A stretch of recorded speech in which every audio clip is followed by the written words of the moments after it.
I think my getting into Columbia, and I didn't get in originally. They rejected me at first, and then I spent a year at Carnegie Mellon and transferred and got in because I really worked hard to get good grades and essays and everything. And so that for me, just before I'd gone to Columbia, I'd written this essay about my time in Japan, which was the first ever travel I'd had abroad, and how it completely broke me out of the bubble I'd been in for 18 years living in this one city in America, Atlanta. And at the end of that essay, so the school I went to first, Carnegie Mellon, had this line, because it was founded by Andrew Carnegie, who was like the Elon Musk of the 19th century, and his line was, "My heart is in the work."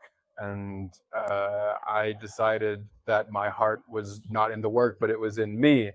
And so I wanted to find out what it meant to be human. And so I went to Columbia because they had these courses and philosophy courses and literature courses that are required reading. And I thought that would help me realize what all being human meant. But really, it was just a culmination of like a life path I'd been on, of like, not to say that my time there was worthless. It was like amazing, and I met so many wonderful people and I learned a lot. But ultimately, it's called a liberal arts education, liberal as in freeing you. But it was just putting me in more chains with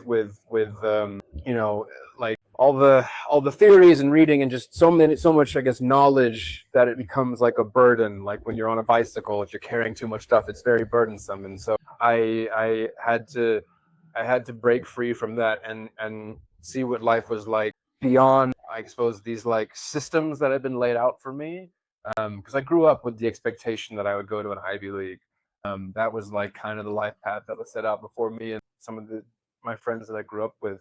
And so it felt like a childhood had been taken away from me, or just like the ability to explore and to find out what life is on my terms.